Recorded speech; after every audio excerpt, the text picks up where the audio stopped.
Jace will be giving the senior class president's address.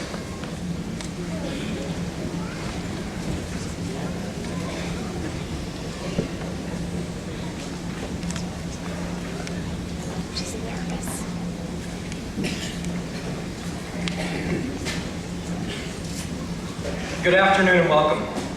I cannot tell you what an honor it is to be standing here today. My name is Jace Riggin, and I've had the privilege to serve as the class president of the class of 2012. Wow. Congratulations. I am truly privileged to be a member of this class with so many great individuals. It's hard to imagine that many of us have now been together for almost 13 years. However, on the days that senioritis was acting up, it almost seemed like an eternity.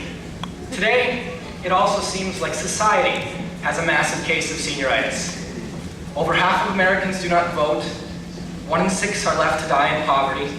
Sometimes it seems like we've forgotten how to care for one another, and many of us would rather not be bothered to think about these issues. And that brings me to the first thing I want to say today. I want to say, care. Unless someone like you cares a whole awful lot, nothing's going to get better. It's not. Dr. Seuss, the Lorax. I cannot say that I'm an expert on Dr. Seuss, but after completing 3 classes over the past 2 years with the one and only Mrs. Phyllis Cadamus, I believe myself and fellow classmates to be experts on the symbols, motifs, essayist intentions, and themes of any book or movie presented to us. With that in mind, what I believe Dr. Seuss is trying to tell us is to find something to care about. To find something that we are truly passionate about. Now, I know it's sometimes hard and confusing to find something that we are truly passionate about. But hasn't that been what the last 13 years were about? Hasn't that been what all the discussions with friends, teachers, mentors, and parents were about? They were tools. All of the failures, successes, excitements, and disappointments were tools. All of them. Every single thing we have been given has been a tool. A wise woman once told me, anything that happens in life, you can and should blame on your parents. That woman was my mother. I'm not sure if she was joking, but we have to blame our parents. But we cannot only blame them, we have to blame our teachers, our friends, our siblings, our pastors, and our mentors. But most importantly, we have to blame ourselves, along with our life experiences that have helped to shape and develop our passions and potentials as human beings. Now, I often find myself thinking, as I'm sure you do too, okay, I have passion and potential, but what can I do? How can I have an impact on anything? I am one person in a world population of over 9 billion and counting. But then it hits me. That's just it. We are not alone. We are all connected.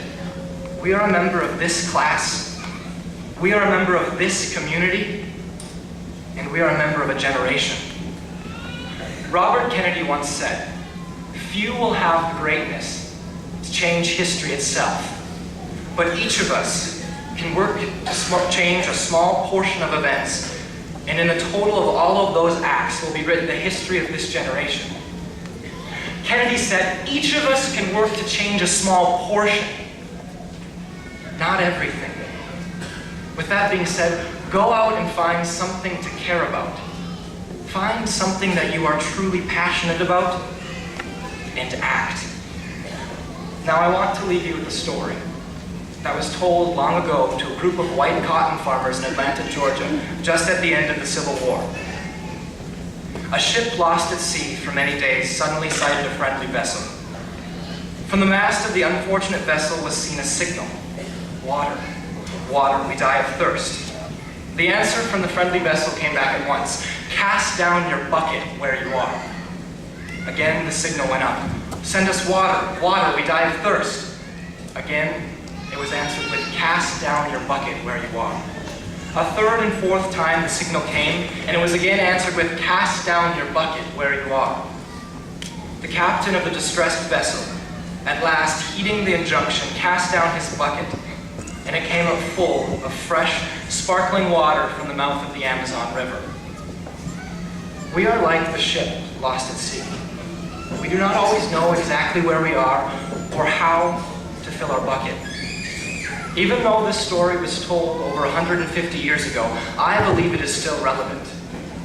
I believe that we can take a lesson of great value away from Booker T. Washington's words.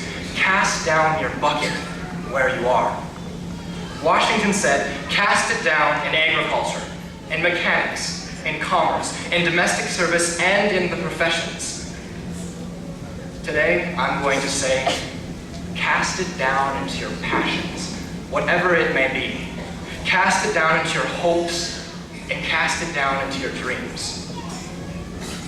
If we could all just find one thing that we are passionate about, if we could all cast ourselves down into that passion, if we could all simply just care, maybe, if we could all stop being apathetic and act, maybe, just maybe, in the total of all of our acts will be written the history of this class, our community, and this generation. Thank you.